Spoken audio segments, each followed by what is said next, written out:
In today's video, I'm going to teach you how to reset your Evernote password. Whether you've forgotten your password or just want to update it for security reasons, I'll walk you through the process step by step so you can get back into your notes quickly and safely. First, open Evernote in your web browser and sign in if you're still logged in. Once you're on the main Evernote screen, look toward the lower left corner of the window. There, you'll see your profile icon.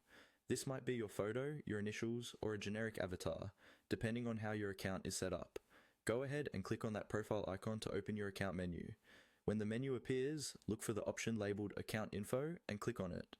This will open a new page or tab in your browser where your Evernote account settings are managed. It may take a moment to load, so just wait until you see your account details. On this account settings page, you'll see a navigation menu, usually on the left-hand side. Find and click on the section called Summary. The summary page gives you an overview of your account, and from here you can access security options, including your password settings. Once you're on the summary page, look for a link or button that says Change Password. Click on Change Password to go to the security settings area. This is where Evernote lets you manage how you sign in, including updating your current password. After clicking Change Password, you'll be taken to the password recovery or password change page. Here, simply follow the on-screen prompts.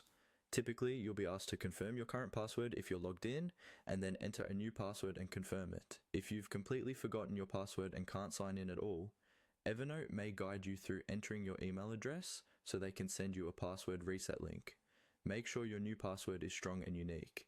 A good tip is to use a mix of upper and lower case letters, numbers, and symbols, and avoid using the same password that you use on other websites.